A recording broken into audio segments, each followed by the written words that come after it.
If you want to pump your body and expand your mind, there's only one place to go. Mind Pump. Mind Pump with your hosts, Sal DiStefano, Adam Schafer, and Justin Andrews. In this controversial and slightly triggering episode of the Mind Pump. How many third rails did we touch? Look, we have a lot. We always have a lot of fun when we do these podcasts, and we talk a lot about fitness and health and building muscle and burning body fat, and then we have regular conversation. But in this episode, we touch a few third rails. So and warning, we touch ourselves. Warning to all of you, exactly. Warning to all of you extra sensitive people. Actually, if you're extra sensitive, you probably aren't a Mind Pump fan. But anyway, here's what we talked about in this episode. For the first 44 minutes, we did our intro conversation. We started by talking about the Nexium cult. I guess Justin has been doing a lot of... I got my eye on you. He's been watching documentaries on cults, trying to look out for the warning signs that Adam may be presenting to everybody. Yeah. Then we talk about Bernie Sanders on Joe Rogan. I did a comment on the Joe Rogan Instagram page about Bernie Sanders. And most of you who listen for a long time know my views on his socialistic type policies. Stirring the pot. So I go off a little bit. Thanks, Adam, for letting me or pushing me to rant here in this part of this episode. Then we talked about Arizona Tea, the popular tea company that everybody loves. They're going into the cannabis business.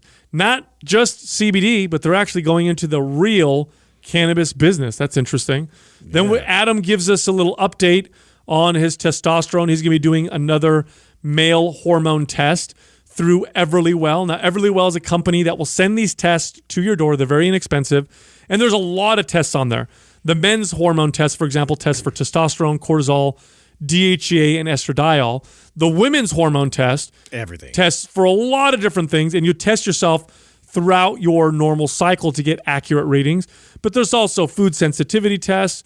There's tests for Lyme disease. There's tests for your cholesterol. It's amazing. They are one of our partners and sponsors.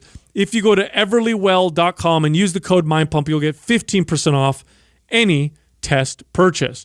Then I talked about breast milk and circadian rhythm. Believe it or not, the time of day that a woman produces her breast milk makes the breast milk different. Breast milk in the morning has more energizing compounds. Breast milk in the evening has got melatonin. It's very, very interesting. Pre-milk, post-milk, I call it now. There you go. And then Justin talked about how he likes to take skinny dipped almonds on his hiking trips with his kids. Skinny dipped almonds are delicious, lightly coated, healthy almonds. Kids love it. Just enough chocolate to make it taste delicious with good macro profiles. Now, Skinny Dipped is one of our sponsors. If you go to skinnydipped.com/mindpump and use the code MindPump, you'll get 20% off. Then we talked about the Heinz company, massive dip in their revenue apparently and their stock price. And then we talked about Disney and how we think Disney is going to rule the world in the coming years. Pretty much. Then we get into the fitness portion of this episode. First question, this person wants to lose body fat in their legs. Everything else is getting lean, but their legs, what can they do? We talk about solutions in that part of this episode. Next question, what do we consider a rest day? Is it better to have active rest or sit on the couch type of rest? So we talk all about the different types of rest and their benefits. Next question, what are the non-negotiables for us when it comes to relationships, both platonic and romantic? So we talk about what kind of friends we like to have, and then we talk about our partners and why we like our partners. And the final question, how do we practice spirituality, whether or not we are religious? And of course, that's a third rail, and we dance all over it. Hey there. In that part of this episode. Also, this month, for the first time ever, MAPS Prime and MAPS Prime Pro are both 50% off. This is a massive, massive discount. Now, MAPS Prime has a mobility test in it. You take this test, and it tells you what your priming movements, also known as what you need to do to warm up, for your workouts. Now, this makes a huge difference. How you prime your body can make your current workout, whatever your workout is, far more effective by helping you connect to muscles you want to connect to, by helping you create better movement patterns, by helping you just output better power in your movements like your squats and your deadlifts. So that's MAPS Prime. Now, MAPS Prime Pro, that one's all about correctional exercise. If you have mobility issues, if you want to gain greater ranges of motion that you have control over, if you have aches or pains, That's MAPS Prime Pro for you. That's what'll help you with that. Also, those programs are phenomenal for personal trainers. If you're a trainer, you should own both those programs. It'll provide tremendous value to your clients. Now, both those programs, 50% off. Here's what you do. Go to mapsfitnessproducts.com and use the code PRIME50, PRIME50, for the discount. Now, when you get in there, you can buy one or the other for 50% off, but the code you can use as much as you want. So you can go back in there and get the other one for the discount as well. It's good for both. Oh my God, I'm watching that stupid show that Sal recommended. Oh, The Voice. Heroes one? Yeah, and he's driving the dolphin. He's saving the dolphin. It's so absurd, dude. It's such a terrible show. It's a terrible show. It's a terrible show. Yeah, I watched one episode. And, It's terrible, bro. I started watching The Loudest Voice. That looks like it's going to be great. That is a great show. Yeah, you could trust my recommendation. I do, actually. Yeah, you and I like similar shit. Yeah. Sal over here, weird shit sometimes, dude. He recommends this stuff. But I get it, though. You know what I'm saying? Like, It's Sal's entertaining, bro. The show, when Sal recommends a show, I just got to get really fucking high and watch That's those what it shit. is. Yeah, like the shows that he likes, I just got to get really You have stoked. Because I can get on board half the time. Then I'm like, oh, yeah. Yeah, I'm fucking, I have a stupid sense of humor, I too. would say the two of you like similar stuff, and Doug and I like similar stuff. I like all of it. Yeah. Doug's like into a little bit more intelligent shows. That's all. I'd like to think that. You want to go there? Oh, you want to say that? Just That's interesting. Sal goes pure entertainment. Pure entertainment. No, I don't. I go. It's either entertainment. documentaries or you're- fantasy for me. You're the two extremes. Yeah. I'm you're- documentaries or sci-fi or weird, crazy humor shit. It's also creative. Think about it. Like, superheroes are always portrayed in a particular way. This is like superheroes like celebrities. And how do celebrities act? Like idiots. You know, I have to say something too do that I'm kinda going to get a respect that. lot of flack for this, but even Stranger Things has lost my attention. I haven't even finished the season 3 because it was just like, I don't know. I feel like it's the same Season shit. 3 wasn't as compelling for me either. No, like I really got in the first two. The first Yeah. two got me, and like I think the whole mystery of all of it. It's tough when you have that, like to keep replicating it. It Yes. loses a little bit of its magic. Yeah, now it's kind of like I like the nostalgia. That's what keeps me. That's what Yeah. kept me involved. You know what I Yeah, mean? that was the best part of it. That's I thought. it. Yeah.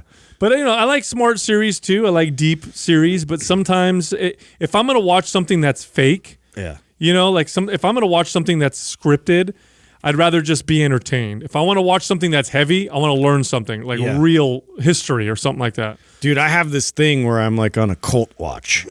Like, you have been watching a lot of that. Yeah, I don't know Think why. about starting one? Why are you so? You know what it is? It's my paranoia, it's like I'm always watching everybody around. And I'm like, ooh, like, because now we're sort of in this space where we're bringing influencer, quote unquote, on the show, and like, I don't know, I'm just always looking at people a certain way to see, what their true intention is. They want to be a cult leader. Because, dude, I mean, you see how this plays out, and that's what I love about these type of documentaries where you see real cults and how they form. And there was this one, I never even heard of this one. It was called Nexium. And it started out as like this multi-level marketing company. And it still exists as a multi-level company. Really? Yeah. And the guy's brilliant. I mean, he was like everywhere from like rocket engineering to whatever, MIT, and all the way across to English, and like he's just like a master of all things. And so he's like this really brilliant mind that just manipulates everybody and so his whole thing is to like, it's a self-improvement, it's this motivational type of thing for celebrities and certain people to come in and get coaching. Oh, sounds like Scientology. Very, very close to that. Very, very similar. But Sounds like every multi-level marketing. but he was like so predatory on women specifically. Like, Hey, He would have sex with them, right? Well, yeah. And then they would bring in women to. well, before that, he created this like real like centered focus on like to have women become more powerful and more of a presence, in the workplace, and like all this like really like empowering kind of like language for them to empower yourself. Let me use your body. Yeah, and then he ends up like using them and like gets collateral, which is what they call it, where they take like all this like naked pictures, they take like stuff that they can use as blackmail later And on, give it to him? and give it to him, and then he becomes like he manages this certain select upper upper management group of women that go out and find him other women. That's him right there? Yeah. And so he's not even attractive. And he used all these women to bring women to him as like this whole like sex trafficking thing. Oh, wow. I was just like, my God, it's dude. Fascinating how they can get away with this for so long and how so many people can follow them. I think I'm reading between the lines, though, Justin. I know why you're studying this stuff. You're afraid that Adam and I we might one day go on the checking wrong. You guys. You know what I mean? He's like, wait, what are the signs? Where's this all going? Yeah. You know? hey, don't wrap me into your cult fantasies. Hey, listen, dude. Listen. The reason why we work together is because you and I cancel each other out. You can't have two cult leaders of the same cult. You know what I'm saying? Yeah, no, but it's like the structure of it and everything is just like Herbalife. That's why I thought it was so hilarious. Man, it's the same thing. How about you know what? Crickets from Beachbody. I really thought we were gonna. We ruffled some feathers, and I thought it was gonna be way more of an onslaught. I mean, with that many people that are coaching in it, with 400,000 coaches they have. Mm-hmm. I really thought we would get a lot more of a backlash than what we did. It really lasted a day or two. I got a lot of people telling me thank you for saying that. No, I was a part of it, and I drank the Kool-Aid, and I wasted money, and they prey on. I had a lot of women saying that they'll target like women after having babies. Yes. So I got sent screenshots of them coming after people, like trying to get them to get inside or get them a part of it and stuff. So, one other thing I wanted to bring up from the guy, like, so he like on the inner circle actually like branded these women. Like brand? Yeah, like it was like a ceremonial thing. Yeah, like instead of like a tattoo, they thought it was gonna be a tattoo, but it was actually like they branded him with this like hot iron. And it was his initials, so it was like flipped up. You didn't even know it was his initials. It made it look like it was theirs, but then when you looked at it from a different angle, it was KR, like his initials. Wow, how fucked up is it's that? so weird though that how people, it's crazy that we put so much blame on the person who's giving the orders or leading it, and we put almost no responsibility on the people who follow. It's like, right. It's like if you look back in history, because so many people want to follow. Well, bro. No, well, hear me out. Like if it's like when you go back in time, Hitler was a terrible man. He gets blamed for all the deaths and killing that happened, but he carried out very few of them. It was mostly people who took orders. Yeah. I'm just taking orders, but we don't necessarily look at those people and place responsibility on them. Like we don't look at the soldiers who are pulling the switch on the gas chambers or whatever. We're saying, oh, it's the guy giving the orders, and we take away responsibility. So here we are with the cult. You have a cult leader who's obviously evil and manipulative, but the people in the cult, they tend to not get the blame for the responsibility that they have for themselves and for what they did to other people. Yeah, you know what I'm saying? Yeah, it's a really weird thing. Yeah, it's everybody wants somebody to tell them what the answer is. And it's like they project it all out on somebody else and like, oh well, I was part, but I wasn't the one orchestrating. It's a weird psychological phenomena, though, isn't it? Like if you have a leader of an army or a country and then they do horrible things, it just highlights how many people are stupid. That's all. Yeah. That's all it highlights. This is we need to be responsible for ourselves. I'm telling you, this is my biggest argument with you, when because I'm pro free markets like you are, but this is the one thing that why I don't think it could ever happen is because there's more stupid people than smart people, and because of that, they need to be told what to do. Okay, so as unfortunate as that is. So understanding that there are bad people out there, ignorant people out there, and stupid people out there. Would you like to roll the dice and see who can run all that? And tell people what to do? I agree with you. All right. Well, so my point is, there's nothing that's perfect. Right. Yeah. But if our best chances at evolving and moving forward in the best ways is to allow people to be free and make voluntary interactions with each other, because you have the best protections against that. For example, if a company does something that people don't like, we can all step away. When you have government who's got a lot of power, does something we don't like, you got to fucking deal with it. Yeah. How often do we vote in elections? How often do we buy things? Which one has more power? The reality is it's your dollars that have more power. So when people make that argument that, oh no, people need to be told what to do, we need, that argument makes a stronger case, because and especially when you consider the very people that seek the power over others, that's a self-selection bias. Mm-hmm. You're not pulling from an average group of people. You're pulling from a group of people that want power. Yeah. Mm-hmm. And people talk a lot about greed, like, corporations are greedy or business people are greedy. as if somehow political greed is any better. I want the greed to be in power. How is that any better than the greed to make money? Right. In fact, the greed to make money in a free market requires that I produce something that you want in order for me to get what I want. Political power doesn't work that way. If I got all the power, you fucking do what I say, man, because I got all the guns. I got here. Exactly. Now So get rid of me. Yeah. So no, I think you're right. I think that there's a lot of people out there that are dumb that make bad decisions. I myself included. I'm sure I make bad decisions all the time. I know I have in the past. Right. But our best chances of moving forward, and it's not a guarantee. We may just kill ourselves anyway. But our best chances are if we just just respect each other's liberties and allow each other to move forward and do voluntary interactions and not question those voluntary. Someone may do something that you disagree with, but they're doing it because it's better than whatever they were doing before. That's why they made that choice. So anyway, you got me on a rant. Yeah. Good job, Adam. I told you not to do that. Fucking guy. No, it's a good conversation because I agree with you, but then at the same time, I see the challenges with it. Oh, You also have to be somebody who's okay with like the survival of the fittest type of mentality then, because the truth is, many of the dumb ones are going to die off. Well, here and again, do you think that there's a market for helping the disenfranchised and helping people who need help? I think there is. Yeah. I think there's enough people out there that want to help. Also, if we're going to give people the best chances, why not follow a system that creates the most opportunities and the most wealth? So I'll give you guys a good example. You look at Hong Kong. Look at Hong Kong 60 years ago. 70 years ago. It was a third world country. Hong Kong today is one of the wealthiest countries in the world. Hong Kong has one of the freest markets. Who benefited the most? Yes, there were people who became uber rich, but there were people who were starving before. And now, if you're lower class in Hong Kong, you're not really starving like they were 50 or 60 years ago or 70 years ago. Yeah. So that's the thing. And yes, you have discrepancies, of course, but you want to create a system that gives you a system that gives you the best. I want more incentives and less punishments. The best chances. The Soviet Union had thousands and thousands of acres of fields of wheat that would go rotten, and people were starving. And you think to yourself, how can people be starving when they have all this food that they're producing over here? Because they didn't know how to allocate resources effectively and efficiently. Couldn't get it to them. They had to guess. At best, they had to sit back and guess, okay, how do we allocate resources here? Who's going to do what? Where are we going to put things?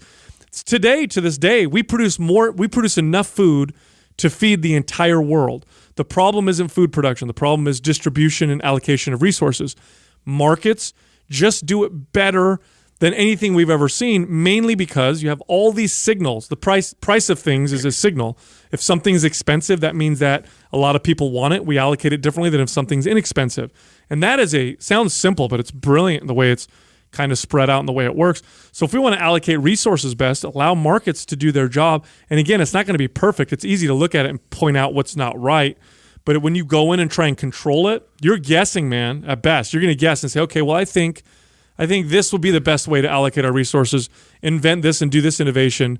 And without having the market signals, you're just, whoa, man, you need that feedback. You're wasting so much. Did either one of you guys listen to Joe Rogan and Bernie Sanders? Did you? I listened to the whole thing. Yeah. You listened to what about you? Yeah. No, I don't listen to any of it. He was the one who got on there and commented. Yeah. Come on, man. I'm trying to listen to both sides, dude. I will listen to it, but I've heard so much Bernie Sanders. Bernie Sanders promotes, and he sounds genuine. He sounds like a good guy, but he promotes unicorn economics. It's the equivalent of the fifth grade, kid running for president who says, "Elect me to get free pizza Wednesdays." Yeah, there's no real challenge to that conversation either, which was a little bit frustrating. But yeah, I mean, he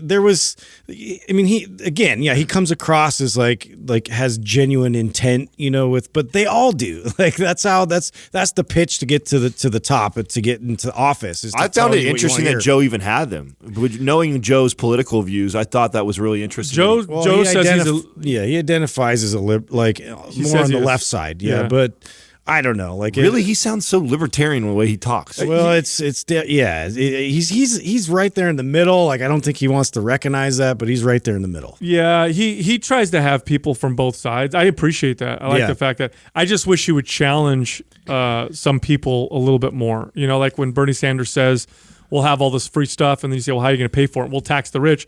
How much money is that? Oh, we can't. We don't even have enough. We money can't talk shit to Joe for doing that. That's one of the challenges we have. It is Yeah. tough to do that. It's still something that. And he only had an hour with him, and he normally gets like 3 hours with his guests. So Yeah. but it just turned into a long commercial for Bernie Sanders. Yeah, Really. It's again, it's not hard to promise things and say that we can legislate what we need.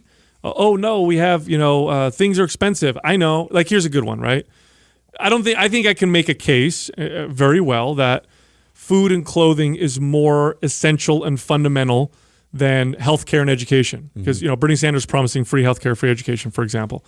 I can make the case that food and clothes or shoes are more fundamental. Like before you even worry about education and healthcare, you need to have clothes and shoes and food, right? So what if I came out and said today, you know what? Because it's so fundamental, I want to guarantee everybody has shoes and clothes. From now on, the government's providing that for everyone. We're going to get rid of all the markets for clothes, shoes, and food. Everything will be produced by the government. We're going to tax people, and we're going to that way everybody has it.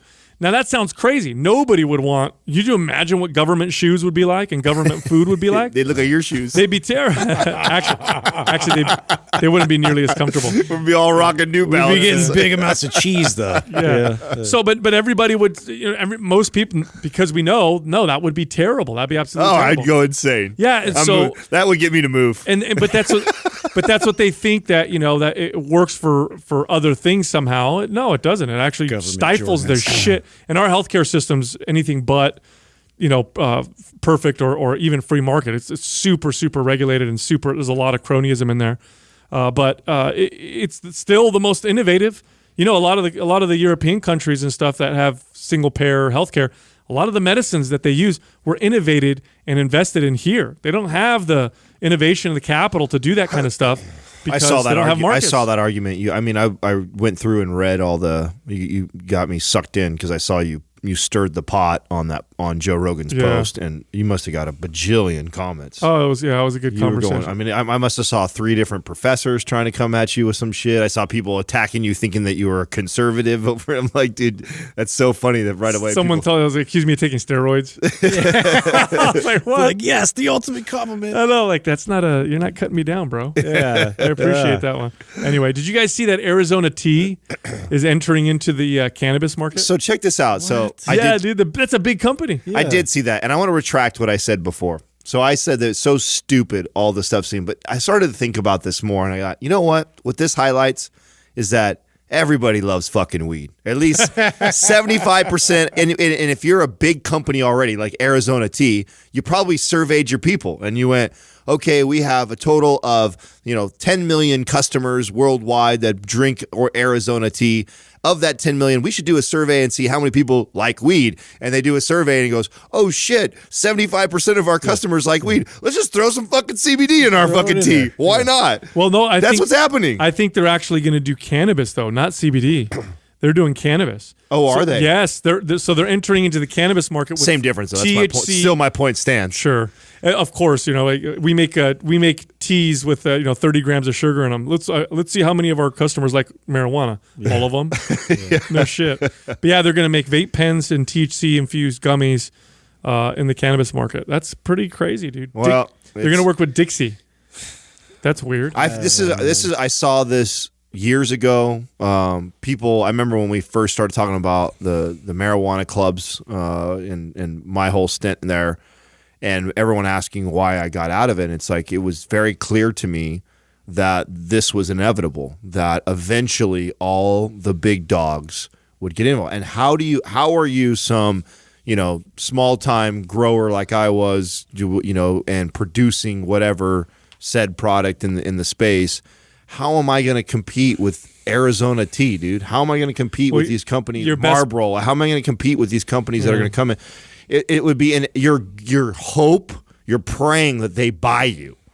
That's the idea, right? Yeah. Create a product. And that's such a stupid business plan. I mean, the likelihood of me even being on their radar, I would already have to have been a huge company to even get their attention. Otherwise, they would still be like, why fuck with this guy? We'll just do it all ourselves. We already have the audience, the network already. Why don't we just create ourselves? And that's what we're seeing what's happening. So I feel really bad for a lot of the people that have gotten into the marijuana space in the last couple of years, because it really is. It's almost inevitable that all the big guys are going to come in and clean house, man. And that before like a twisted tea, before they do it with alcohol, they're doing it right to weed. Yeah, that's true. They kind of jumped over one there. I used to have a client that worked out in the gym that I owned, and he sold lamps and lights, and huge company that sold lots of lights, and including grow lights that people use to grow plants. This was years ago now. This was maybe, I want to say 7 or 8 years ago. And I remember him coming to me and being like, hey, he goes, the company that owns Marlboro, what is it, Altria, I think, just purchased like a shit ton of grow lights and land, some of it in Mexico, lots of it in Southern California. Yeah. And he's like, they're just getting ready. They're getting ready for the laws to change. Marlboro is already in the business of growing plants. They already have what was it? I read like a couple of years ago. They already had like 50 something patents. They already have patents on strains and everything. They already make cigarettes. It's not hard to go jump right into freaking joints. Yeah, and you have a massive audience already. It's not hard to convince people. What an unbelievable, brilliant pivot for that company when everybody, smoking is bad. They could even start presenting that. Here's your alternative. Don't smoke tobacco. Smoke weed instead. Yeah, it's better for you. Oh, it's crazy. Or they show the studies that show that people who smoke weed with cigarettes have less, chances of lung cancer. I'm interested. I want to get the CEO of Juul on the. I had Taylor reach out a while back. I got to follow up on him to see if we got anywhere with that, because I'd like to. Because right now they're making a huge push on their of it being healthy, like trying to push and say that this is the healthy alternative and it's saving all these people's lives. And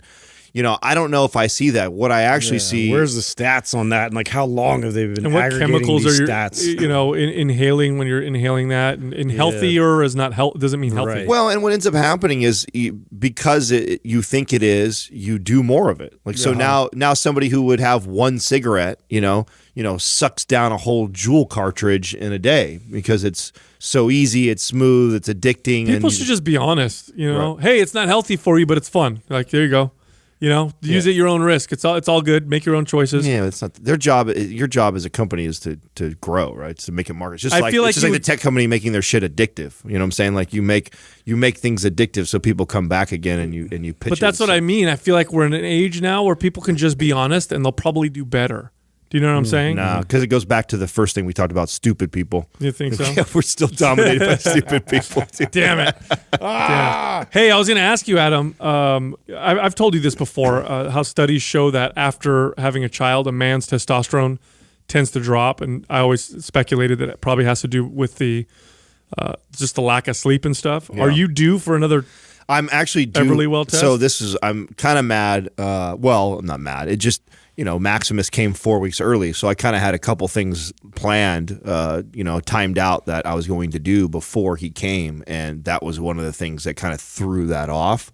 Was I had scheduled like this last week I was supposed to do the Everlywell test, and I didn't take the test yet because I about every like 2 to 3 months I redo the men's hormone test that they do. Now, that one tests testosterone, DHEA, estradiol, and cortisol. So those are all important hormones for men. That's in the men's health test. That's so the they total. have a pure testosterone, then they have the men's health test one, which the men's health test one has all of that. So you may as well just get the men's health one. It's good, too, because you could have good testosterone, but also have high estradiol. So, it's like you have high estrogen type hormones with your testosterone. Right. So the plan was to take that, and I held off on it for this exact reason, because of the, they say that my estrogen levels are supposed to spike right now and testosterone is supposed to dip during having a kid. And maybe I feel that a little bit, like because of the fatigue and being tired for sure. And I'm training, but I think I'm feeling really good right now because my training's been going good. So I'm going to take the test. I didn't take it last week when I was supposed to take it, but because I've been feeling so good and I've been really consistent with my training, I'm going to get on the test. That might offset it because the last time you took it, you weren't training as consistent. I know. That's what I'm kind of bummed about, is that because I probably had a little bit of a dip from having Maximus, but yet I'm feeling so great and I was on the upward swing. It'll be really interesting to see if I'm kind of where I was at before, you know, or did I take a dip, or could I even potentially be up a little bit? I would be ecstatic if I'm up a little bit. This is going to be interesting because your motivation and drive doesn't just come from testosterone. It can also come from mindset and changing circumstances, and you can be like, I remember it was like the after I got divorced. Right after I got divorced, I had a PR on deadlift. Is it because of my testosterone went up? No, it was probably because my cortisol was through the roof, and I was kind of anxious and stressed, and that gave me the power to hit a PR or whatever. No, it'll be interesting to see whatever the women's hormone test, the women's health test is phenomenal. Bro, they test like a bajillion things within. Well, so what they do is they'll test estradiol, progesterone, luteinizing hormone, follicle stimulating hormone, DHEA, testosterone, cortisol, TSH, free T3, free T4, TPO antibodies. This is all in the women's health test. That's way more comprehensive. Well, what's awesome about it is some of these are tested on day 19 of the cycle, and some of them are tested on day 3. Now, why is this important? Well, a woman's hormones they cycle throughout her cycle. And so if you only test hormones once, you're getting a snapshot of that one day. It's important to test on different days when you're looking at different things. That's the most comprehensive way to do it.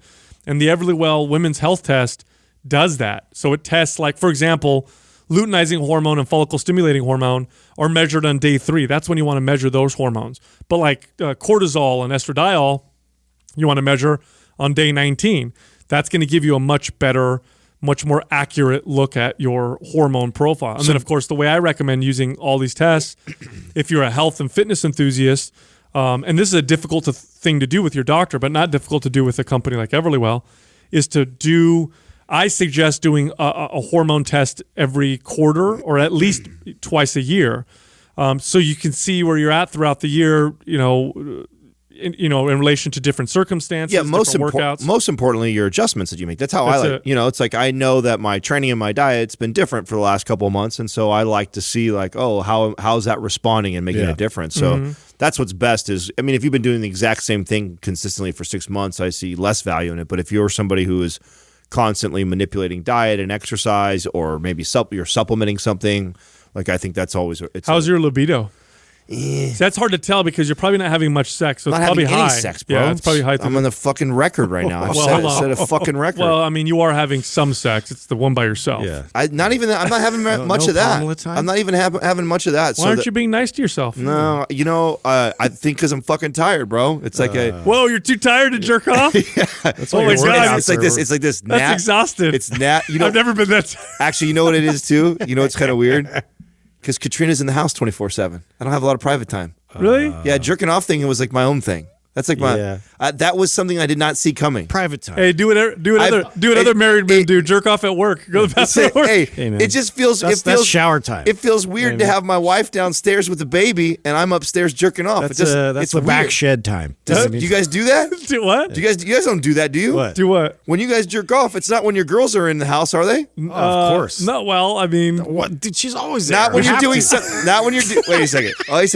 This is a real serious. This is a serious question right now for me because I'm struggling with this. Okay, I'm not talking about the fun stuff that you have with your girl. Okay, we do all that fun stuff together, but your one-on-one private you time, right, when you jerk off. Is the wife in the house? What, back in the day, Justin. I don't care about you right now so much, Justin. Yeah, dude. Yeah, the thing is, like all the time. She's usually there, like for the most part. I wait when she's not there. Like it's game on. But that's the best, right? Yeah, but that's when you take out the candles. It's my favorite, but yeah, I got caught even when I was, what? Yeah, when I was like by myself and she came home early or whatever. But wait a minute. Did she catch you like? Yeah. Oh yeah. Pants down and everything. Down, everything. Just humiliating. Humiliation. How did you not tell me this? Oh, because it's humiliating. Why, dude? I was like having at it, and then she just came home. And it's fine because she this is something we talk about. Like it's not a big deal.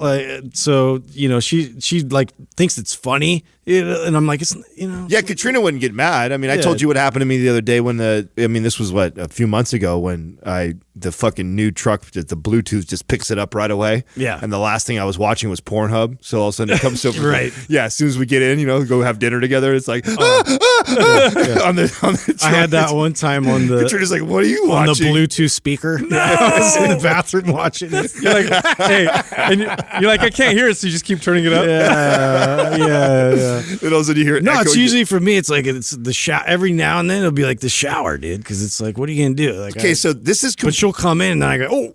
I can't believe no one. I Turn can't around. believe, I can't believe nobody has ever brought this up or talked about this, because for me, never in my life have I ever had a girlfriend or anyone that I've been with that I would ever jerk off with her in the house. Yeah. If I'm horny and she's in the house, I'm going after her. Sure. Right. So there's never been a time in my life. Give it some time. Where it's give it some time. It's already happened. Like, it's weird. It just doesn't feel right for me. It doesn't feel right You knowing just need that to crack she's the seal, bro. in that. It's there for you. It sounds makes you feel better. It sounds like you've turned it into a game, bro. Like he's it like, kind of is, dude. It's It makes him more excited. It is. Yeah, Adam's It's adventurous. Little by little, Adam's just he's learning now the difference. No, listen. When I'm like reliving all my this. relationship now, no, I don't do it now because we have a phenomenal sex life. But in my marriage, when I was married, she would be home, and I would definitely. I got caught once by my ex-wife. It was terrible. what? Yeah, she walked in the room. Why didn't you guys give me the heads up on any of this? She walked into the room and Nobody she goes, walked me on this tutorial What are here. we gonna, what are we supposed to say? Well, give me the 411. Kind of got to figure it out. we tried telling you, bro. You were so in so bad denial. Everything's gonna be the same. it's always going to be crazy. I'm gonna be fucking blah. Everything's Yeah. the same. Trying to do You your never voice. mentioned Yeah. this one. Yeah, we did. You never mentioned this. Subtly. Yeah, we did. We were hinting at No, it. she walked in on me and she goes, "This is all she does." She goes, "Gross," and she walks out. I'm like, "Oh, Ooh, now I feel shame. I feel terrible. I feel absolutely terrible." Yeah. No. So you're not doing nothing then. You're fucking. No wonder you're working out hard. Something's got to come out happen. Exactly. no. You got to put it somewhere. Yeah, 100%. Well, It's in your that didn't biceps. come out right. Yeah. So hey, don't do any squats to failure. We don't want any accidents. Hey, just nobody brought this up to me, and it never even occurred to me. It just didn't. I didn't think about it. Yes, I know that there's obviously that time that you won't be having sex, and that did occur to me that wow, that will be some of the longest I've ever gone without having sex since I was probably a fucking kid. Yeah. So that did slight dawn. But then I'm thinking in my house, You're like, gonna have wet I'm like, dreams, whatever, dude. I'll masturbate, right? And then I thought, wait a second, this is what's happening to me right now. I'm like, she's downstairs doing dishes or this, that. Like, she could go. I have my routine. exciting, Like, dude. when I masturbate, I have a routine. Oh, that, okay. You know what I'm saying? And I like to be comfortable, and I don't like to be worried. You make love to yourself. Yeah, that's too much, man. bro. Just pump it out. Yeah. What are you doing, Get bro? rid of it, dude. Yeah. Oh man, You have to turn yourself on or something. Get talk dirty to myself Yeah. a little bit. Yeah, Get get the the lotion mood. out. Like, No. get the candles, the mood right. That's too much. Oh man, you're going too far, too much. You had 5 minutes. Go. Oh, You know what I'm man. saying? Oh, Anyway, no, it's it's good like time. a reset button. All right, change the subject. I read a crazy article on breast milk. Oh, good Nice transition. transition. That's kind of a nice transition. So, did you guys know that breast milk actually helps regulate the baby's circadian rhythm? Yes, I said this a lot. I told you guys at the time that the milk that she produces at nighttime. This is why if you're pumping, like a lot of women are, you should pay attention. You should write down AM, PM. Yes, Yeah. because if you pumped at 10 o'clock at night and then you give that to your baby in the morning time, like, you make them all sleepy and vice versa, right? I Yes, always say so vice versa. Sorry. Vice versa. Vice versa. Yeah, so the morning milk has got stuff in it that energizes them a little bit, and then the evening milk has compounds that actually soothe the baby to help them sleep. Crazy, right? Yeah. It's insane. It's all natural. Yeah. You know what I mean? So Imagine that. Yeah, it's all there. Exactly. It's so cool. Anyway. No, we're storing it up. She just started actually pumping plus breastfeeding, which is, again, something that is challenging. I wouldn't have thought of, like, to be able to do that, to be, nursing every 2 hours. It goes further, though. Check this out. So, morning breast milk has 3 times more cortisol in it than evening breast milk because you 3 want times? because the cortisol wakes you Yes. up. Melatonin, which you barely see at all in daytime milk, is high or higher, much higher in the evening milk. Night milk also contains higher levels of DNA building blocks that help promote healthy sleep. Day milk has more activity promoting amino acids. Iron in milk peaks around noon. Vitamin E peaks in the evening. Minerals like zinc, magnesium, potassium, and sodium are highest in the morning, and the daytime milk has an immune boosting, cocktail in it. It's like way more complex than you could ever imagine. Or have they incorporated any of this into formula yet? Of course like not. Nighttime. We're just learning this now, dude. Yeah, that's crazy. No. Like you could see that like pre-workout, post, like you could see like how the supplemental brain, for these companies would just go crazy with that. No, that's a great call, dude. I think it's an incredible prediction. I'm sure you'll see that soon. I'm sure formulas morning milk, nighttime milk. 100% they will. You know what though? They'd be silly not to. Well, in order for I think you're right, but for them to do that would be admitting that their product is not as good as the natural. Inferior. That's right. And they don't want to do that. They don't want to do that. Dude, I've been trying since the kids have been off since, from school and for summer and all that. Like, they just like sit around and complain. I'm like, we got to get out. So we're hiking. Like, that's like the new I'm home, I'm hiking, I'm getting everybody out, getting the energized out. But I took... the skinny dip, the different flavors. My favorite's the peanut butter one, but I put it all together in this like sort of trail mix. So you just mixed all the different flavors? Just mixed it all together and then take it, with us on these massive hikes and stuff. I thought that was and it worked really well instead of adding all the chocolate pieces and all that kind of shit to it. So how are your kids with the skinny dip? They fucking love it. Yeah. They love it. Yeah. Your kids eat them too? Yeah. It's like we use it as a treat, but it's a good treat. It's much better than other types of treats. It's mostly almond. So the kids are eating a healthy almond. No, it's one of our favorite. Yeah. I keep them frozen, man. I keep them in the freezer. When they're in the freezer, they're amazing. What you guys That's good too. What you guys got me onto was the mint chocolate flavored with coffee. Yeah. That is a combination, bro. Yeah. That is so good. You eat the chocolate almond with the mint flavor one, boom, drink some coffee. Really good. Oh, so It's good. got that like cool aftertaste kind of. Oh, so good. Well, speaking of food products and stuff, do you guys see what's going on with Heinz still? Heinz is at a record low stock price. Like, I think it's since 2015, it's just taking a shit. No, nobody wants that, although because they own a bunch of processed food stuff, right? Like macaroni and cheese. Yeah, they got the mac cheese. They've got the Ketchup. Yeah, ketchup. I think they even are owners of Oscar Mayer or one of those wiener companies that it's just all packaged processed foods that were popular when we were kids. Yeah. And so they just were massive. But what they're seeing is that people just don't they don't want all the dyes and all the stuff that's came out in that. And so it's not and they're so massive that's enough when all of your products contain all that shit. That's enough to see a huge dip across the board. Now I know they just purchased Primal Kitchen, right? They did. Yeah, but how that can't? It's not going to offset. Exactly. Like by what they've established in their brand and everything, that's a tough transition. Well, you can tell they're trying to hedge their bets. They're trying to go in and buy these natural, quote unquote natural food companies to kind of offset the losses. In my opinion, and I'm sure they're already doing this, they need to work on some PR to change the perception of their products. You know what I'm saying? What'll be interesting I'm curious to what Warren Buffett does and see if he stays in it and tries to help it or says fuck it and bails. Did he do anything? Well, he's heavily invested in that. That's one of his. Most of their money is in that company. Not most. A big chunk of their money is in that. So company. Here's what I foresee. I foresee things like that continuing to drop, but I also foresee them rebounding as people start to value Americanism more and more. I think you saw this with McDonald's a little bit. They had a huge dive. But it's an American brand, and people, they want to, be patriotic. I keep seeing statistics that fast food companies are just jumping up still. Depends which ones you're talking about, but yeah, definitely. Like Chick-fil-A, would they grow like 2,000%? Well, definitely the other ones like the Chipotles and the ones that are sort of like fast food, but not like a little more health conscious fast food. Mm-hmm. Like I've seen a lot of like reports of that have been taken off like crazy. Well, everyone's getting their food delivered to them. And most of those companies you've seen a pivot are now offering services like that. Like I know the McDonald's and the Burger Kings. Like now they can deliver to your house now. I haven't had anything from McDonald's in probably a decade or longer. Not a single thing. Yeah. But memory. Longer. Here's how powerful they are. Memory wise, I can still taste the fries. I still taste the French fries. I can literally think about it right now and imagine the flavor. I wonder if it's as good as I remember.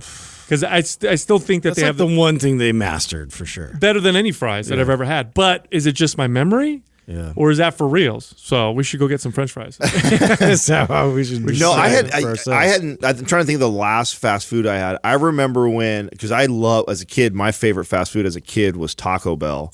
And I remember in my 20s, I hadn't had it for a while. Once I became a trainer, I didn't eat a lot of fast food, although I did still partake in like the Jack in the Box tacos after drinking nights. I did have the occasional burger from like Carl's Jr., but I wasn't a big fast food eater, and I had let go of.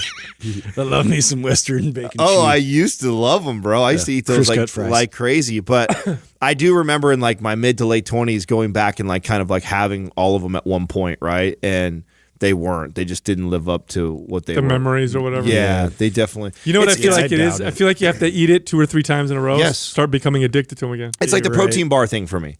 I've shared that before on the show. Like, you know, I'll go on long stints of not having any protein bars whatsoever, and then all of a sudden I'll have one, and it'll be like, it's okay, but I bought a box or something, or I have multiple, and then I'll have the second one, and then by the third one, now I'm like, I'm craving them, now I want them, and it's really weird to watch that happen. And I've seen this happen. I've seen myself do this multiple times. Like, I love like the Quest bar when I've been eating Quest bars. If I haven't had a Quest bar in a long time, then I have, they taste like dog shit.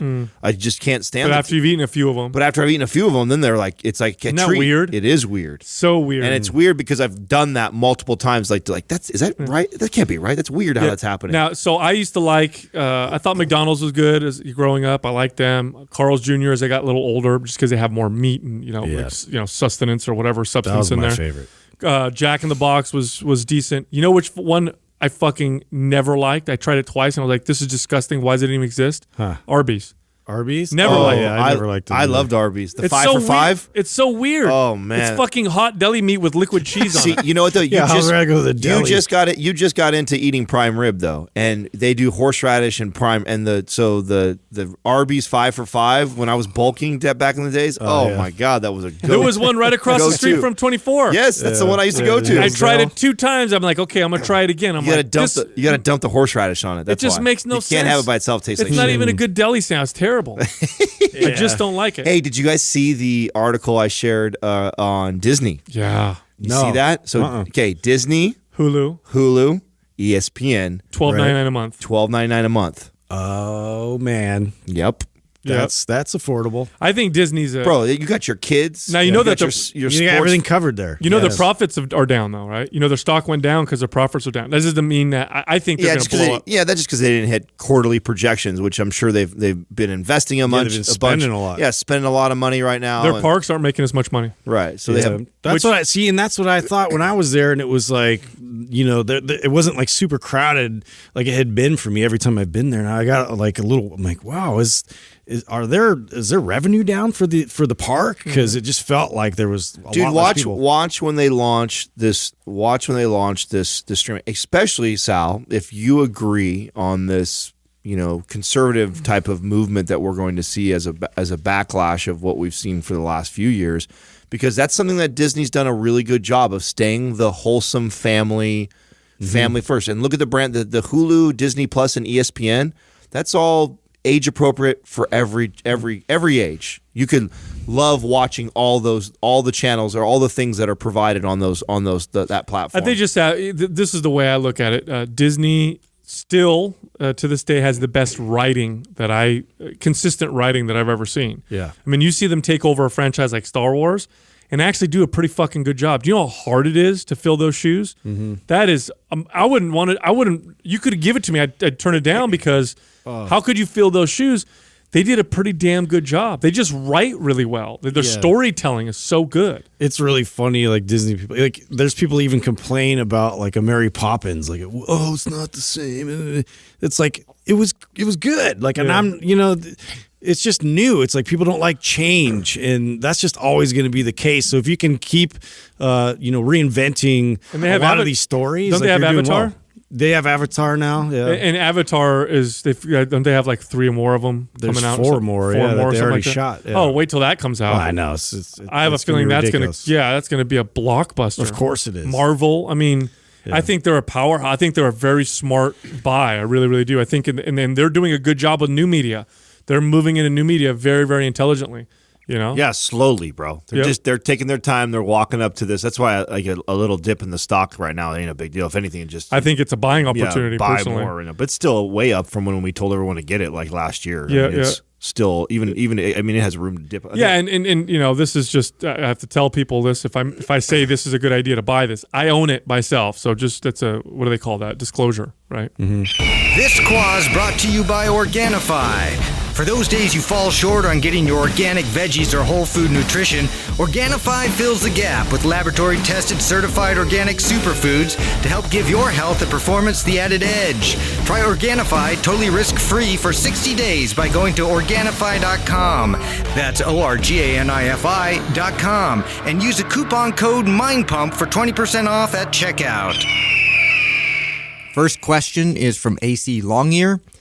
I want to lose body fat in my legs, primarily my thighs, where all my weight goes. Should I give squats a rest and focus on deadlifts? My ideal is strong yet lean legs. My upper body and core respond well, but my lower half is always difficult to sculpt. Oh, awesome. I know this is a good friend of mine, Angela, who's been following the MAPS programs for a long time. She's been a supporter of Mind Pump early on. Very consistent. So here's the deal, Angela.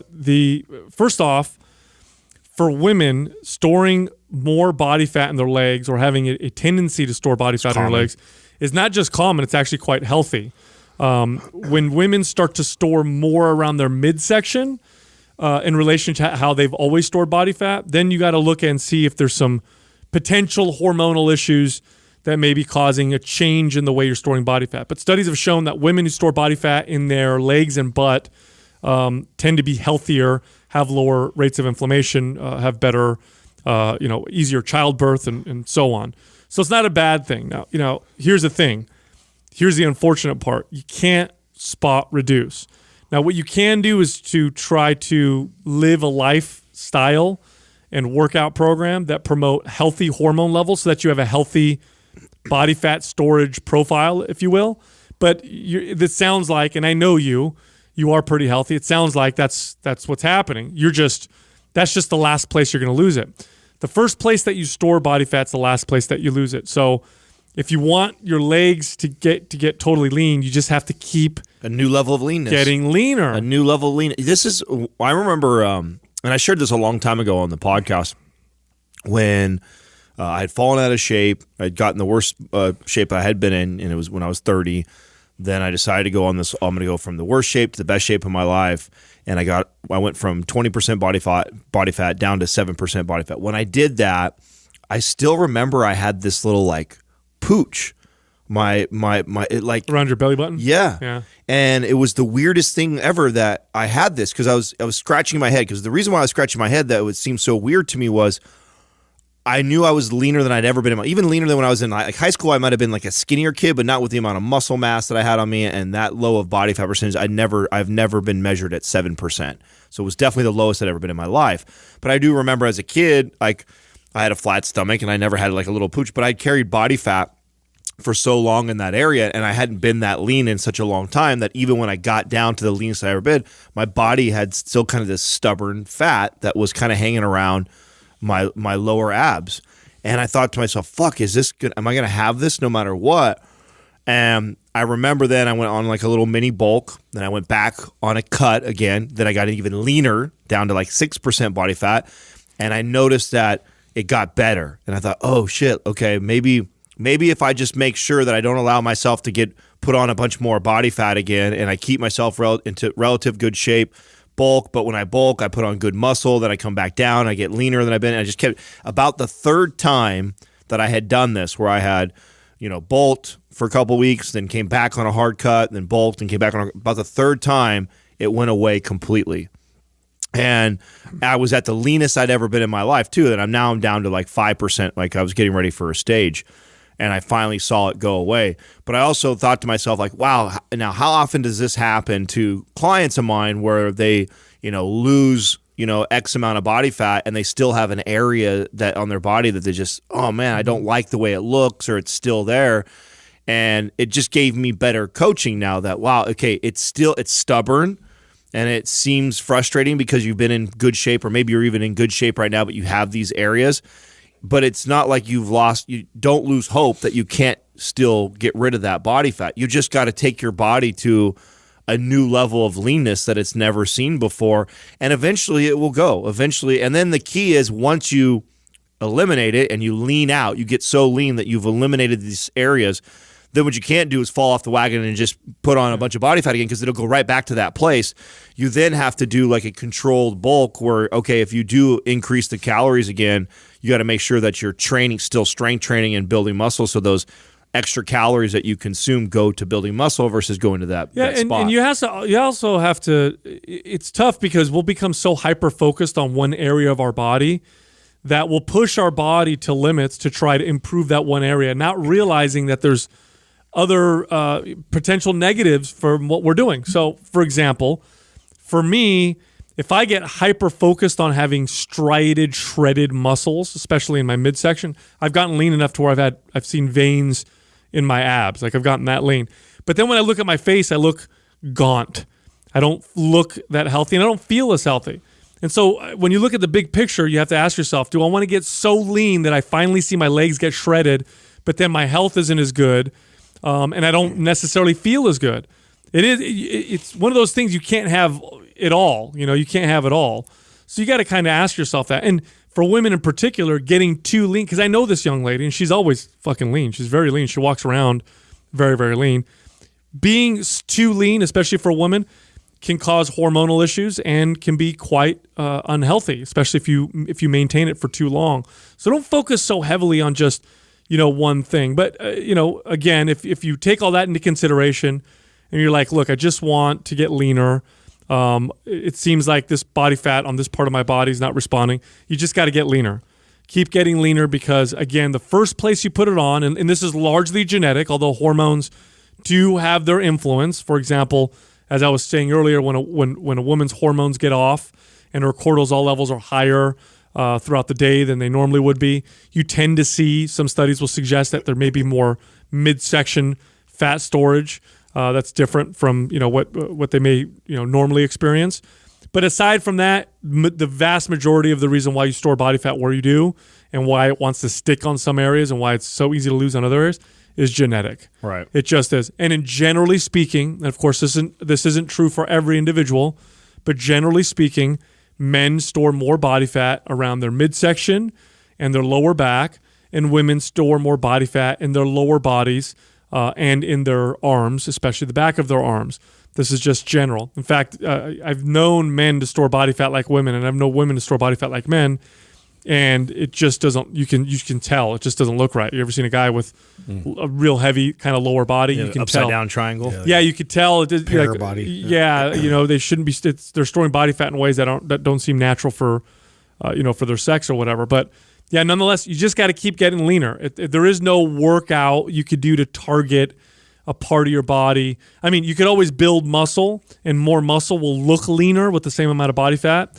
So you could do that. But again, she's got, her legs are very built. She squats all the time. Yeah, I would say just keep doing what you do.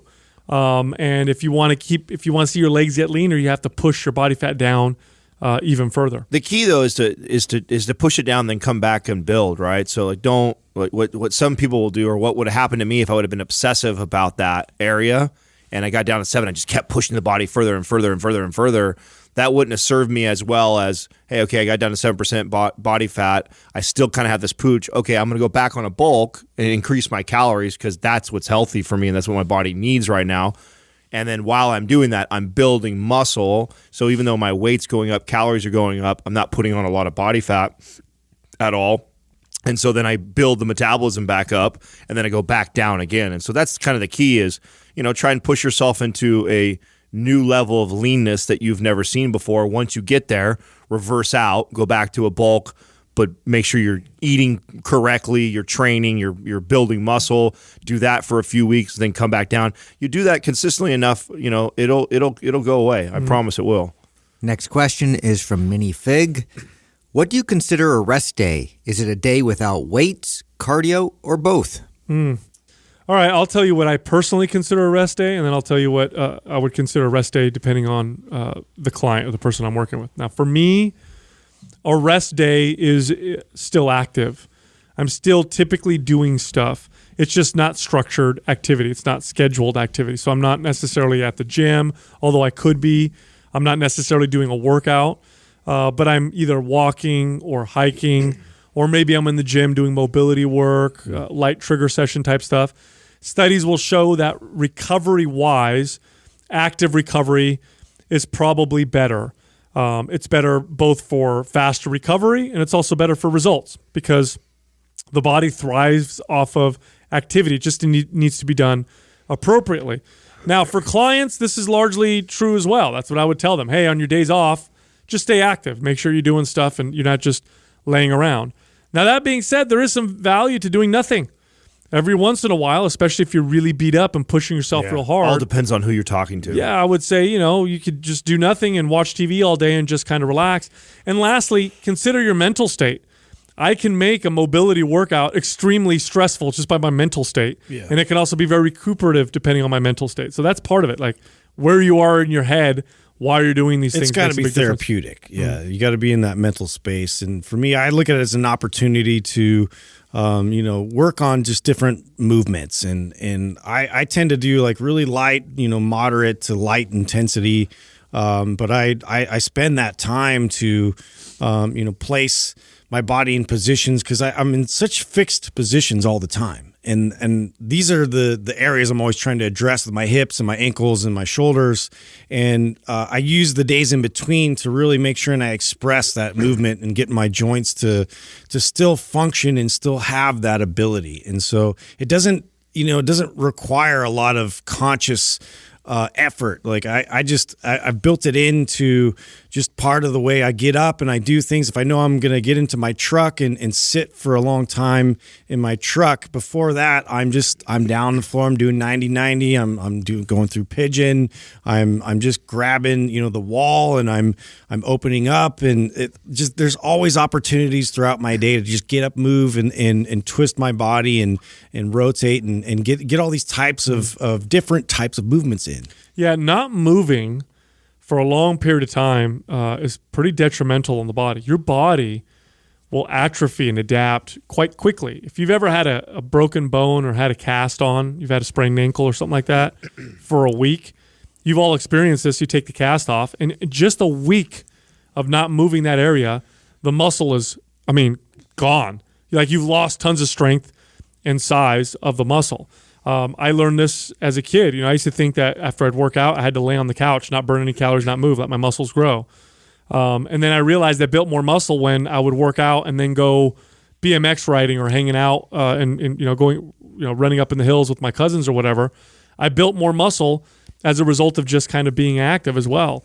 Active recovery is superior in most cases to inactive recovery. That's why I actually don't ever recommend to any of my clients I shouldn't say never because there's always exceptions to the rule, but for the most part, I don't ever recommend rest days or schedule rest days, even for myself.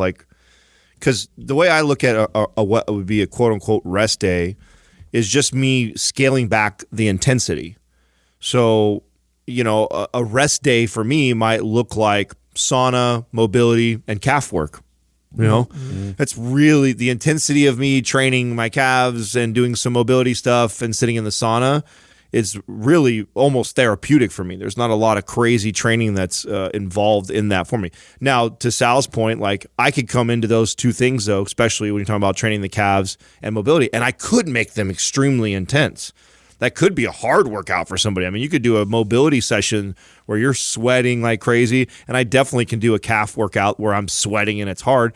But sometimes I'll come in and I'll touch exercises, especially being the guy who's more into body sculpting than anything else. There's always areas that, should do some more ab work or core work or rotational stuff like Justin's saying. There's always little things that I should be doing more of. I can always find those.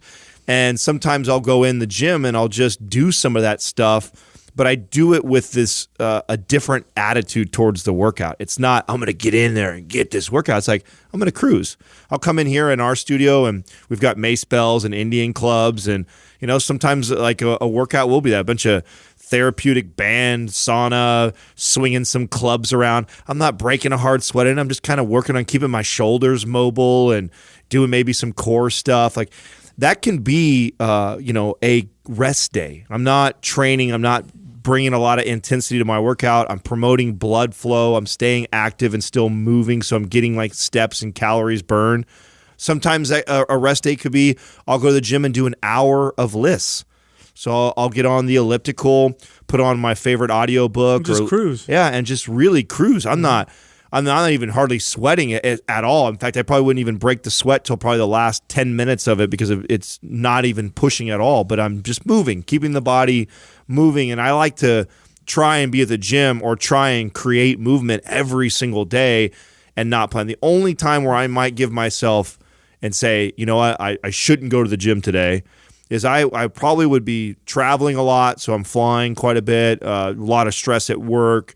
And I've been hammering the weights and just maybe overreaching, multiple workouts. Or if you're getting sick, that's a good time. Right. Yeah. Saying that all things are fine with me, but other than like my training and stuff, I would stop maybe and take a day off like that. But that's very rare. More often than not, a quote unquote rest day actually looks like still training, just a way lower intensity. I almost never told clients to do nothing. I'd say, okay, here's your workout. You're going to work out on Mondays, Wednesdays, and Fridays. And they say, okay, well, what do you want me to do Tuesdays, Thursdays, Saturdays, and Sundays? And my reply was always, just be active. Well, what does that mean? Whatever you want. Yeah. Swim, go for a hike. Yeah, go meditate, for a walk. Do whatever. Yeah, go take a yoga class, go to the mall, walk around the mall, wash your cars, clean the house. Yeah, just shit around the house. Your body is far healthier when you do that, and it recovers faster. There's this myth out there that your body recovers faster if you don't move. Yeah. Let it recover. Let it rest. No. Movement causes the circulation to improve and increase. That helps with recovery. It also continues to tell the body and signal the body that you need to have these muscles. It doesn't just help it. It greatly helps it. I mean, when you talk about what makes you recover from soreness and from training like that, movement. Yes, it's oxygen, blood, and nutrients getting to the muscle. Nothing promotes that more than moving. So if you want to recover, you want to build more muscle, you want to be, then it's actually and when that light bulb finally went off for me, because I was on the other side of that spectrum. I used to be in my early 20s. I would definitely subscribe to the theory of blast it and then go. Then I literally would. I would go to the gym, legs up, and then I would go home, and then I would lay down in my bed for like the next 2 hours. I would eat a big ass meal, and then lay in my bed for 2 hours. I got to grow now. Yes, I literally was that kid. I would do Don't that. Don't bother me. I'm growing. Thinking that was the most ideal thing for me to do to build and to think grow. about the signal that sends, right? Remember, your body's an adaptation machine, and it's learned to adapt through thousands of years of evolution. So think about what that says. You've just caused severe trauma to your muscles with a really hard workout, followed by zero activity. The signal that your body's getting is, we got injured and it doesn't work anymore. It's not working anymore. They got so hurt that they can't move anymore. So your body's thinking, not necessarily to build muscle, your body's thinking, pare that down. We don't need that. Let's become more efficient. Can't move anymore anyway, just like if you have a cast on your body. Now, if you hammer yourself, but then you're moving, your body thinks, we got to get stronger, still using these things. We need to be more resilient to this trauma next time. We're still active, so we still need this muscle.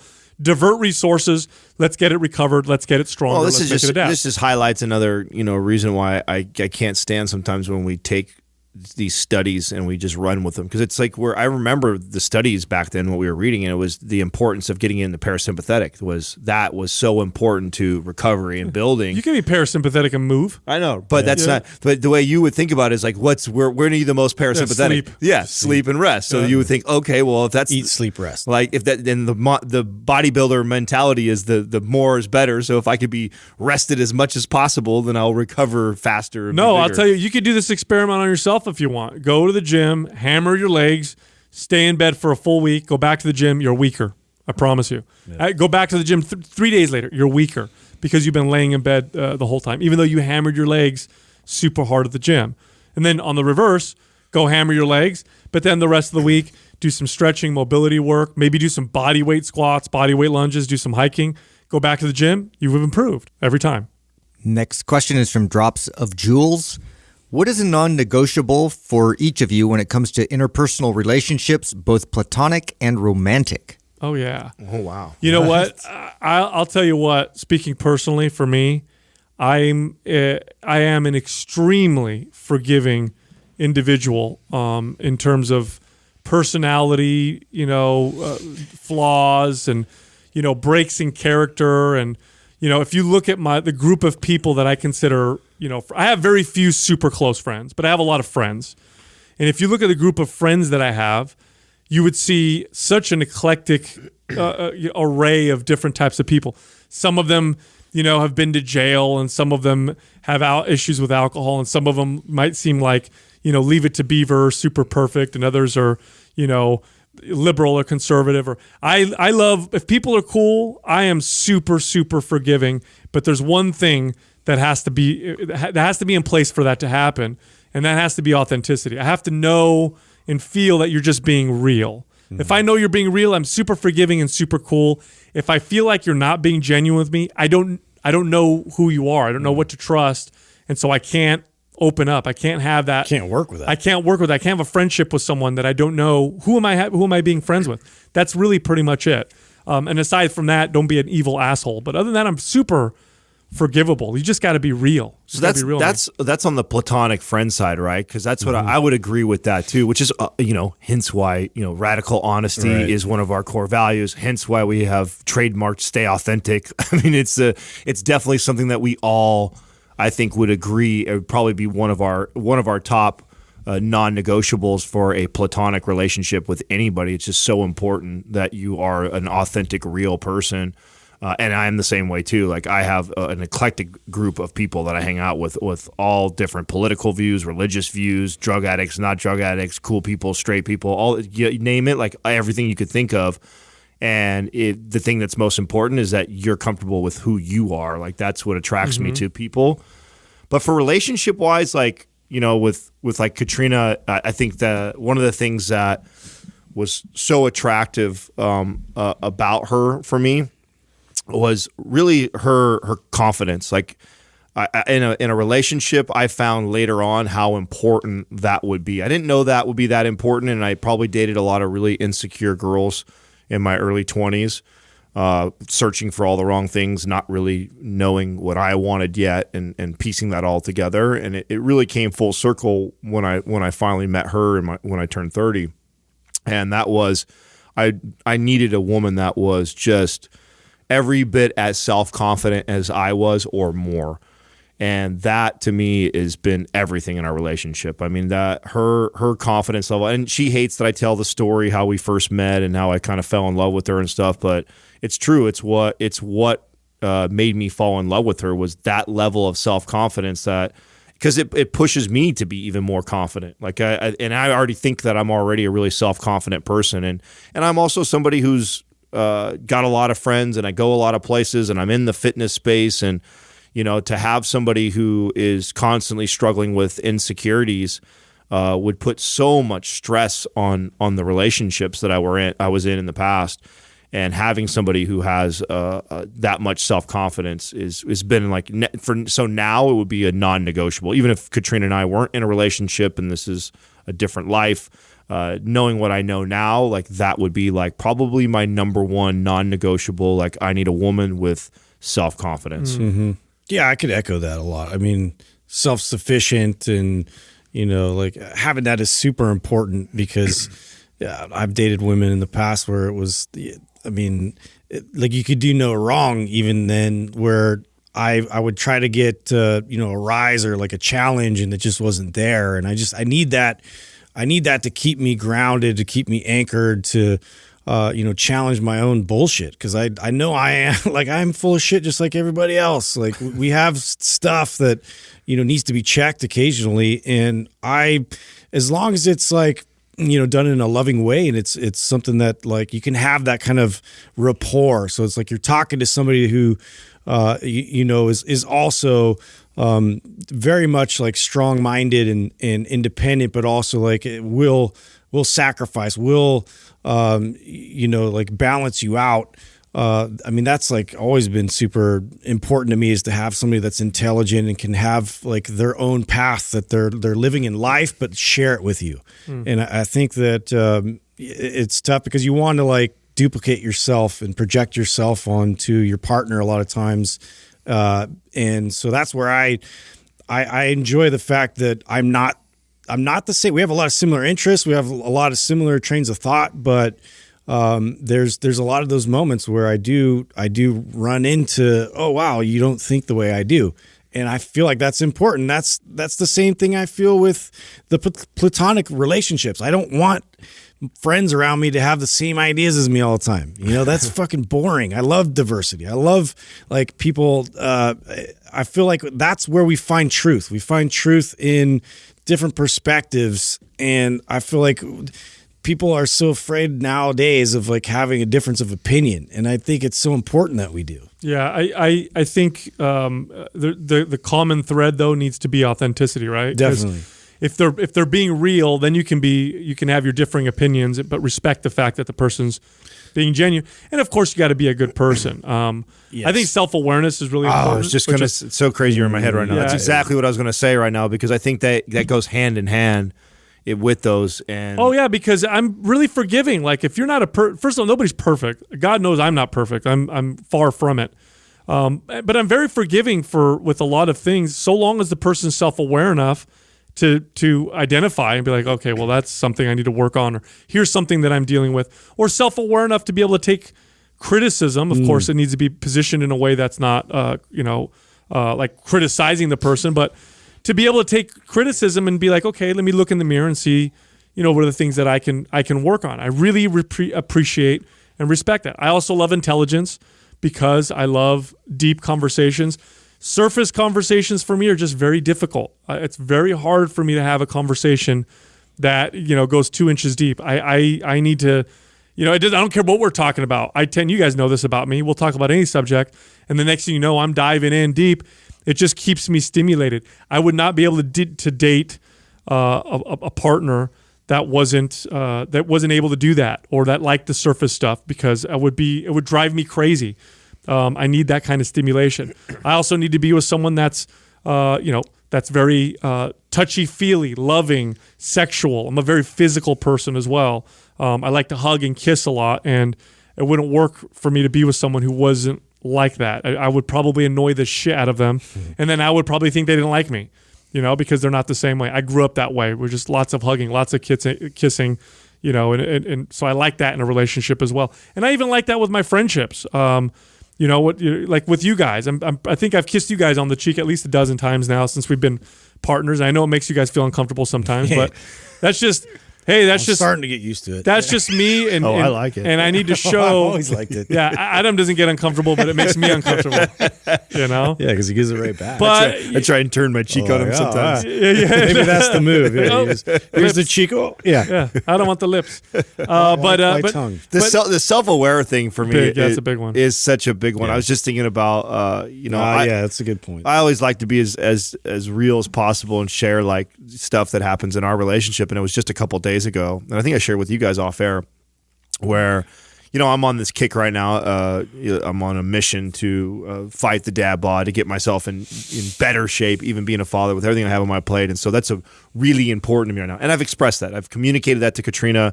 She knows that. She's very supportive of that, and encourages me to take off and go train, even if she's by herself with a baby and stuff like that. So it's been working really well. Well, just a couple days ago, she obviously had a long day and was tired, and I came home and I was getting ready to take a pre-workout to get myself amped up to go to the gym, and she's like, "You're gonna go to the gym right now?" And I'm like, "Yeah." And she's like, "I could really use you to take the baby right now," and stuff like that. And I'm like, and this time I'm like, "Well, I don't want to miss today because tomorrow we have a meeting and I got this, and I'll probably miss tomorrow, so I don't want to miss 2 days in a row.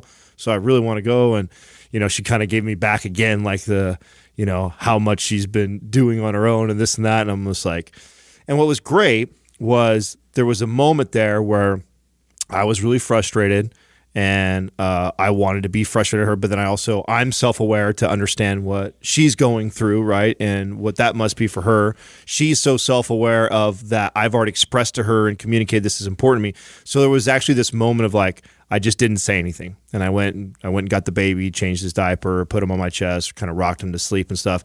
And then she came over like maybe a half hour later. She's like, "Are you gonna go to the gym?" And I'm like upset, right? So no. I just say, "No, I'm not going to the gym." And what was cool about it, and what I love about our relationship, is it didn't cause a fight. that was literally like that was all the communication that needed to be said. Was she could tell that I was really disappointed that I didn't go to the gym. Yeah. I didn't push back and fight with her about staying to be there with my son. Right. I just stepped right up, did what I was supposed to do to be a good father, and okay, I don't need to go to the gym, right? I know that inside my head. Read the body language, right? Yeah. But she could also feel that was something I really want to do, and then I could just feel her demeanor towards me the rest of the night. Like all of a sudden, she's like way loving and supportive and doing things for that the next day, making sure that I got to the gym and stuff. Like, so, that's what's cool when you have somebody who is really, really self-aware. Sometimes it doesn't even require communication, that they're so self-aware of themselves and what they're asking of you and their partner, that you can have those moments where there's like just almost like silence. Mm-hmm. And each partner, when someone's really self-aware, instead of like being mad, like I didn't go pout and go like, fuck her, I can't believe she's expecting it.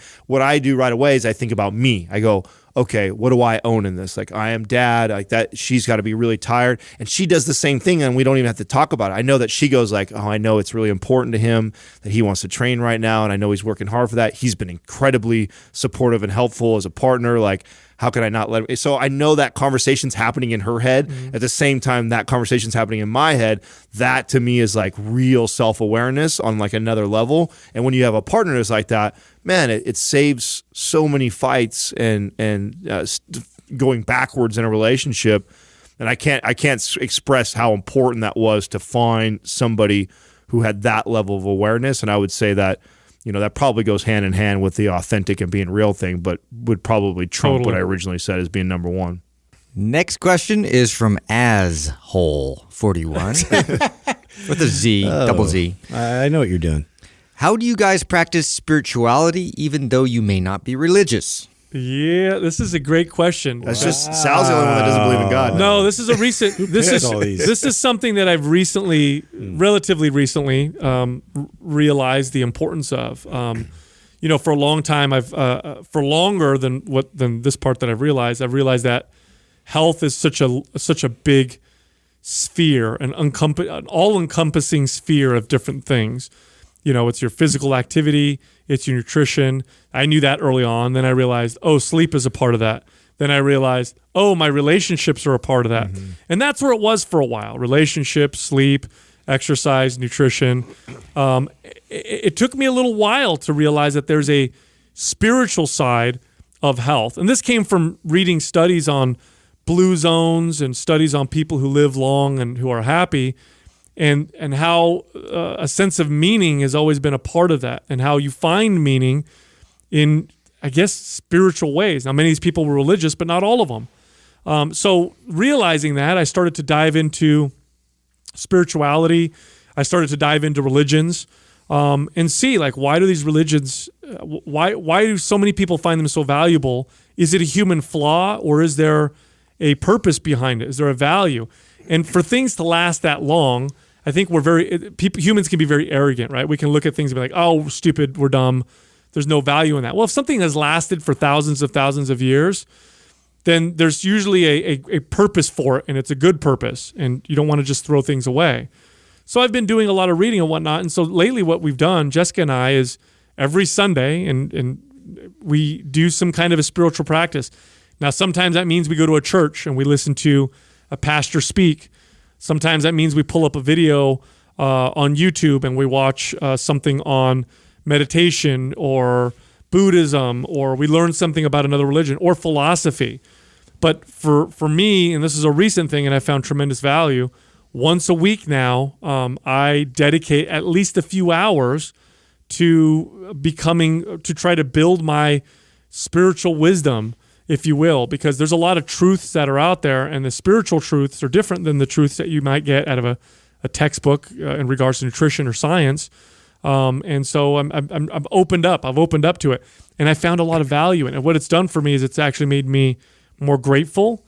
I find more joy in the small things in life, and I feel a renewed sense of drive and purpose that is outside of myself that I think I'm finding a lot of value in. So I'm going to continue to do this. But this was something I did none of for a long time. I actually rejected for a long time. I fall in the category of, I don't like to consider myself religious, but I believe in God and I've openly expressed that. I've also been somebody who's practiced spirituality since I was a kid. So I don't feel like I have to put these practices in place.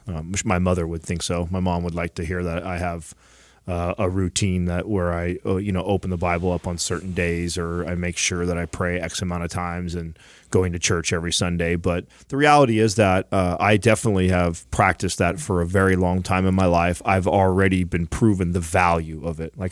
What Sal is coming to realize now in his adulthood is something that I realized a long time ago, and how important it was. Probably saved me in my life, the life that I grew up in. If it wasn't for that, believing that there is something greater and a greater purpose for my life during those times, it's probably what kept me from being the other percentage, right? Like someone who has a background like mine, it's a 50-50 shot that I head down the path of drugs and suicide and all that shit. And I didn't choose that. I didn't want to be like that at all. And I think that spirituality and religion was probably what kept me from going that direction. So it's been a big part of my life and practice. If anything, what I think I've done now is I think I've become less dogmatic about it. I think that I grew up in a home that was really dogmatic about religion, and I'm now as an adult, I'm much more open to different types of practices and different ways that people communicate their way of being spiritual, and I'm very open to that. I'm not, my way is more right than your way, or this is wrong, and that's not technically how it is. Somebody tried to check me the other day on referring to meditation as prayer, and someone, I've heard prayer is this and meditation is that. It's like, I don't draw a line in the sand. Semantics. Yeah, I don't draw a line in the sand and say like, my way is this way and your way is that way. It's that, ultimately the practice of it, I find tons of value in it. I think it's really important. Who you're praying to or how you're doing it, I think matters less. I think the practice of being completely present, to me, that's what it's really about. I think, and in a world today where we are so, plugged in and disconnected from ourselves and the moment, I think a spiritual practice is extremely important to people, and how you do that, that's up to you. But it's something that's been a part of my life for a very long time, and it could be as simple as a 5-minute, 10-minute quiet time where I was on a kick just last month, which I'm not doing right now, but I was doing it last month, where I was reading like a morning devotional. I just felt compelled to do it that month, and so every morning I was opening up and reading a morning devotional and sitting there and meditating on the wisdom that was from it. And that to me is spirituality. That's enough of that. Then you might go on a run right now where I'm just on this kick where I'm praying a lot, where I was, before I go to bed. And a lot of my prayers, what I'm talking right now, is around gratitude. I feel so grateful. I think this whole fatherhood thing has turned me into this emotional guy. It's weird. I'm starting to connect right now what is getting me really emotional, and it only reminds me it must have something to do with the gentleman in the room, and that how grateful I am for them, because I'm getting emotional when I talk about our relationship, and I get emotional when I see stuff on TV that's related to like the bond between these men, and I'm like, oh man, the bond that I forged with these guys and what we're building and what we're doing. And so I'm in this place of gratitude, and so I find it very important that at nighttime I remind myself of that, and I'm present with today, and not just focused on where I want the company to be in 5 years and what I want to, the house that I want to get and the things I want to do. And it's like, man, like I'm so overwhelmed with joy. It's important that I remind myself how amazing this moment is right now, and I'm grateful for that. So to me, those are all spiritual type things, and it's not attached to a specific religion, even though I grew up in the Christian religion. So that's my definition of it. That's how I use it. That's how I practice it. And I think that it is important for people to find that somehow, whether you find it through a church or you find that through some sort of reading. I do find tons of value in it. Yeah, I think, it's a humongous part of my life. It's always been a humongous part of my life. I don't really talk about it very often because of the fact of how I was raised in a very dogmatic, very, black and white sort of, rule system. And I, memorized passages. I went through like numerous courses and things to learn, further about the teachings, and even went to a Christian college, and the whole time I'm trying to appeal to this this established religion and my parents, and trying to have them be happy with my decision making process and all this, but I wasn't owning it for myself. It was hard for me to peel back and find real truth for myself through that process. I was always feeling like, you're under the guise of somebody else watching what you're doing and then having opinions about what you're doing, whether it's right or wrong. And I had a hard time kind of deciphering whether or not that was the right thing for me personally. And so once I broke away from, my family life, I went and kind of learned outside of, my friends, family, anybody that's influencing me. It really helped to give me the opportunity to find what the true meaning was behind all these things, and where the fundamental building blocks of your spirituality, like where I could build off of from that. And I have a real problem personally with church culture and the way that it's like this certain talk that, and it's funny because I have conversations with Courtney all the time where it's just a big, humongous turnoff. She experienced the same thing where, it becomes a sort of a new, it's its own language. It's where you're oh holy thou, like there's a certain way you describe things. Everything that happens is because God made it that way, right? And that becomes like the fall, sort of a way that you're going to describe how everything happens. Like, and for me, I just wanted to kind of remove myself and then see from the outside, what was the most important lessons I learned from it. And definitely, I still have that in me. It's still part of like who I am, and it's something I'm still like redefining, but it still rings true today. And so I just think that it's important to get out of the group, and sort of really individualize, how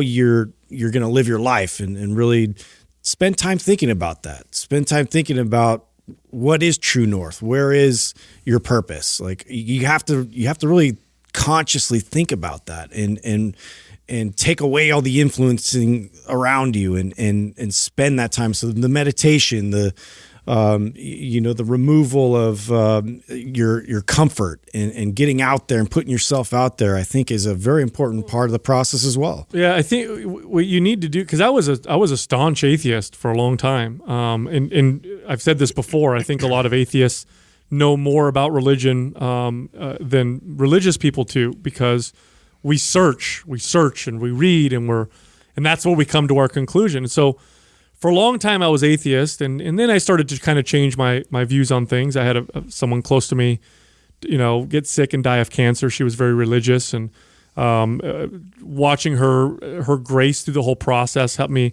kind of reconsider things a little bit. And believe it or not, learning about some aspects of science had me kind of reconsider things.